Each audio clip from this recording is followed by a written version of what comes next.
the biggest powerhouses from Paradox Rift is Roaring Moon EX, which has been very popular in online tournaments since Paradox Rift's release. Roaring Moon relies primarily on its second attack, dealing a clean 220 damage as long as there is a stadium in play. Against Pokemon with even more HP, it will use its first attack, Frenzied Gouging, which can instantly KO your opponent's Pokemon, but will deal 200 damage to itself, so only use it if you have to. Professor Sada's Vitality gives the deck speed with energy acceleration, and it allows the deck to chain attacks with different copies of Roaring Moon if your first one does get knocked out. Ancient Booster Energy Capsule gives Roaring Moon some durability and staying power, while Brute Bonnet gives the deck a single prize attacking option. This results in a well-rounded deck that is quickly becoming a major threat in competitive environments. Your main goal in most matchups should be to take the first 2 prizes, since Roaring Moon easily KOs all 2 or even 3 prize Pokemon, and when you aren't using Frenzied Gouging, try and milk the value from the extra HP Ancient Energy Booster Capsule provides to make things a little more difficult for your opponent.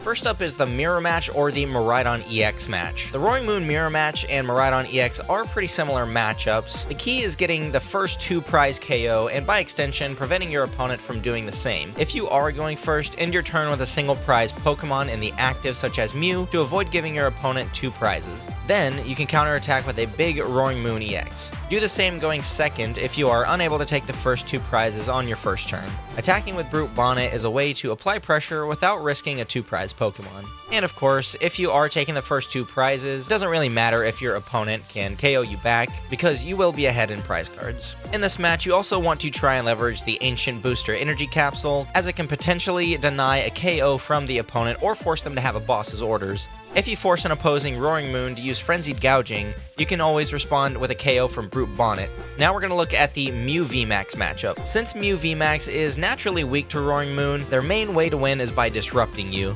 You want to stabilize your board by powering up at least 2 Roaring Moon as fast as possible, and you don't necessarily have to start attacking right away, even though it's often good to, especially if you think you'll be vulnerable to counterattacks plus disruption. Mew is important to keep around on your bench as it can bail you out of locks and draw out of hand disruption. And the last matchup that we're going to look at here is the Iron Valiant matchup. Now Iron Valiant has a hard time taking 6 prizes against Roaring Moon. Try to avoid playing down more than 1 single prize Pokemon, and this forces them to work hard to win the game. And sometimes you may even need to use Frenzied Gouging on your own Roaring Moon to completely deny them the Yoga Loop play for that extra turn. That is going to do it for this video. If you guys did enjoy and found this useful, please leave a like and subscribe, and if you're already subscribed, please consider becoming a member, and I will see you guys in the next video.